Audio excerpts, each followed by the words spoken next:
first story is titled, Am I the a-hole for asking my sister to leave after she tried to kick me out of my own house? My 26 female sister, who I'll call Emily, moved in with her husband 29 male, who I'll call Roger, 2 years back. Emily and I were never very close, but we were family nonetheless. Recently, they decided to get their house renovated, and because it's been quite disastrous at their place, they asked if they could move in with me last week. I was a little shocked because we haven't spoken in a while, but I said it would be fine with me.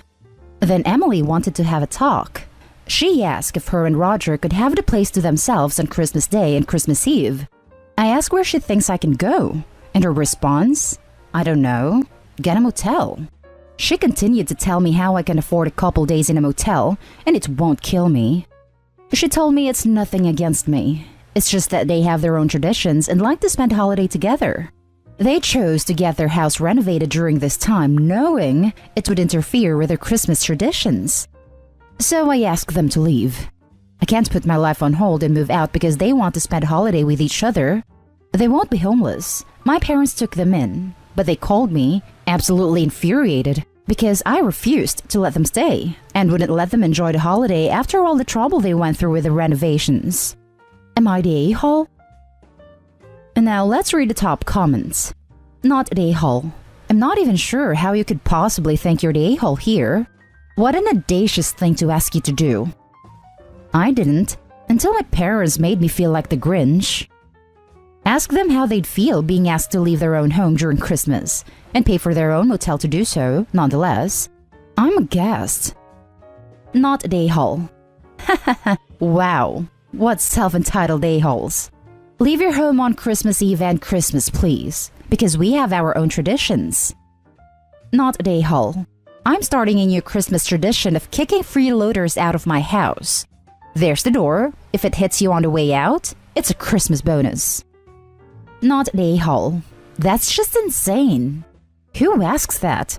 Be happy someone is letting you stay at their place for a while. Will they ask your parents to leave their own home now so they can have their Christmas? Or is it just you who they would ask this of? Not the a-hole. Your sister is off her rocker. Your parents are out of line too. If her and her husband want to be alone for the holiday, they can go to a hotel. Now for the next story. Am I the a-hole for making my late wife's daughter move out so I can date in peace? My late wife passed away about a year ago. We were together 10 years, but not married until she became sick about a year before that. She has a daughter, Beth, who is 19 years old.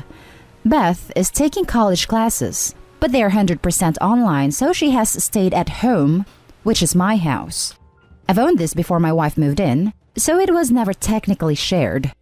I've wanted to be supportive of Beth, but don't want her here indefinitely or until she's done with college. That's 3 more years, and it makes dating super awkward. I had a lady friend over after a dinner date last week, and she was snarky towards her, and later told me I'm moving on too fast. I tried to have an honest talk about being ready to move on and date others, but she kept calling me an a-hole. I'm just ready to move on with my life, but her presence is making that difficult. I told her I want her to move out at the end of this next semester, which would be the end of May, so 5 full months to find a place. She flipped out and told me I'm abandoning her to get laid. This isn't really the case. I just want to move on to my life and don't want to live with a 19-year-old any longer. She's still mad at me and is making living in my own home awkward, but she claims she can't afford to go anywhere else. Edit. I did not raise or adopt Beth. My wife was very clear that she was not looking for a replacement father for her. Beth never lived with me until 2 years ago and she was almost 18, when her mom moved in with me due to her being sick and needing more attention. I never played a fatherly role in her life. Before moving in, she and her mom moved every few years for a while. Beth didn't move in till her senior year of high school because her mom needed my help. Obviously, couldn't move the mom in without a daughter. Before giving her notice to leave, I tried to have a talk about ground rules for staying here, mostly including being polite to any guests of mine. She then went off on me for moving on with my life. That is when I made my decision. It wasn't exactly your traditional marriage. Before getting sick, my late wife never wanted to get married because her parents had such a nasty one, and her parents have been divorced a combined 4 times. I'm not religious, so never felt a need to get married either.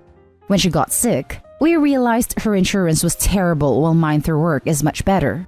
So it was a practical decision to get married so she could be added to mine.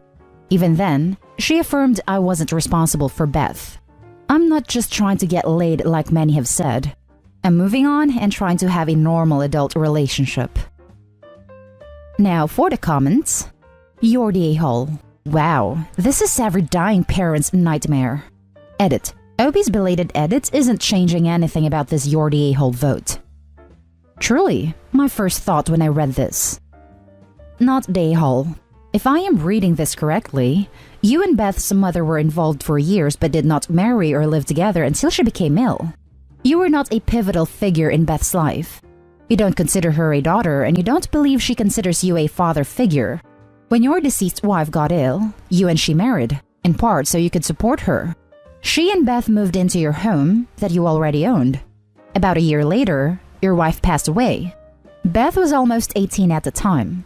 After your wife passed away, and Beth stayed living with you for the next year. You are now ready to date again, and it has been a year and Beth resents this. You do not want Beth to continue to live with you. You supported your wife when she needed you. You helped Beth for over a year.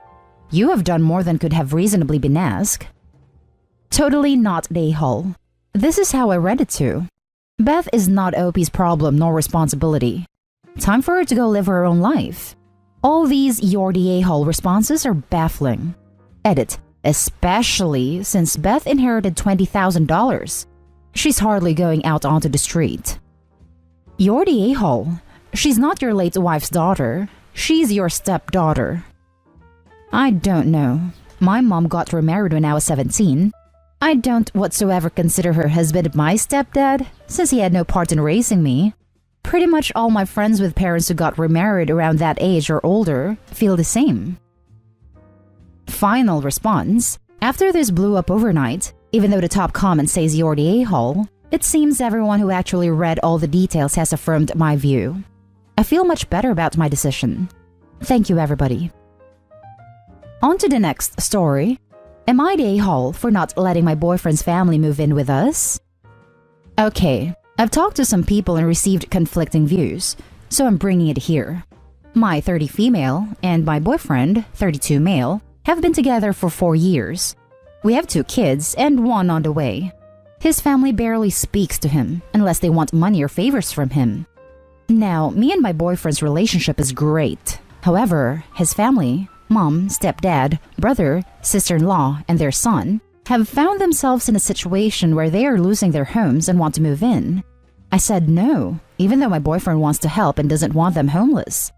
Background: I have no problems with his family at all. I love them a lot. The problem is that they have lived with us before under similar circumstances. We got a house, and because of their situation, they moved in it before we did. Mind you, I had my second child and brought her home to that house a week after they moved in. They never helped with bills, although that was discussed prior. They never cleaned, they used our car, refused to get jobs, ate our food, destroyed our new daughter's things, etc. They literally ran us into the ground financially and mentally. When they moved out, they took half of our stuff without permission. It was very rough on me and my boyfriend's relationship for a lot of reasons. Fast forward to now, and we have a house that will be a little crowded once my new child gets here. But other than that, financially we are doing better. They're guilt-tripping my boyfriend to move in, because we have the means to help them and they want to help with the grandkids. But honestly, I don't want a repeat of last time, and I want my family to enjoy the new addition without the extra stress. I've offered to help in any way we can. Again, I do love them, and will do almost anything shy of letting them move in. It's causing some friction between us and his family, and my boyfriend is kind of stuck in the middle. I don't want them homeless or struggling, but man, I just cannot do it again. Am I the a-hole? Edit. Just to clarify, my boyfriend agrees with me. The problem for him is that they are relentless in their constant attacks of him, and are literally holding any and everything against him, to the point that he considered it mainly so it could stop. He loves his mom and brother, and the thought of them homeless does freak him out a little. The family came to me because they thought they could get in that way. They are essentially making us both feel like a-holes for not allowing them to move in, So close to Christmas with no other options, and enjoying Christmas while they barely have food. Their words. Now for the top comments. I know this will be unpopular and downvoted to oblivion, but if this household has 4 physical capable adults, and between the 4 of them is repeatedly unable to pay for basic shelter, there is a bigger issue. Money mismanagement, addiction, laziness, poor planning. Whatever this issue is, something major is behind these bouts of homelessness, and since apparently none of them has identified or addressed it, it's unlikely to get better in the near future. Yes, there is a pandemic causing huge unemployment, which makes things much harder for everybody. But again, between 4 adults, there should be at least one of them who can find some sort of income from some source. You've already tried helping them by letting them move in, so you know exactly what it will be like. They will not clean, contribute, or take care of your things, adding only chaos to your house. You can't solve their issue for them. You can only sort of help them at great cost to yourself and to your children. Is this what you want your children to see and learn? Not an a-hole if you don't let them move in. See, that was my thoughts too.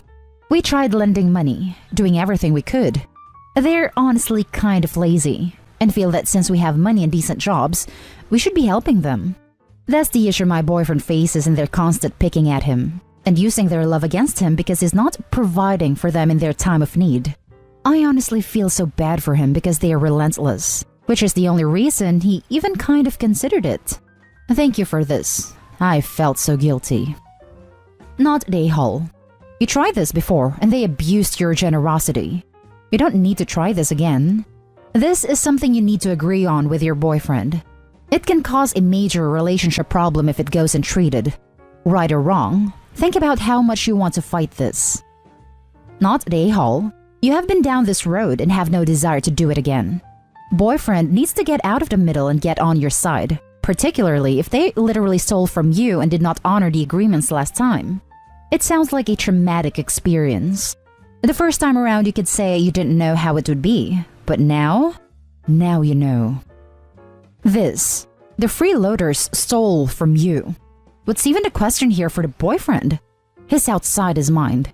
You know better, so do better. This means saying a hard no and reconsidering your boyfriend as a partner if he is even entertaining the idea.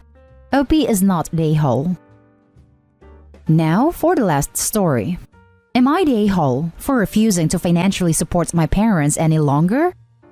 My parents, early 50 and healthy, both refuses to work. I have been supporting them financially for a couple of years now, but my husband, and frankly me too, are getting a bit tired of this, especially with a child on the way. A bit of background. My birth mother died when I was 3, and I've been raised by my paternal grandparents, who also supported me financially. My dad remarried my stepmom and moved to the other side of the country. We only used to see each other for a few days a year.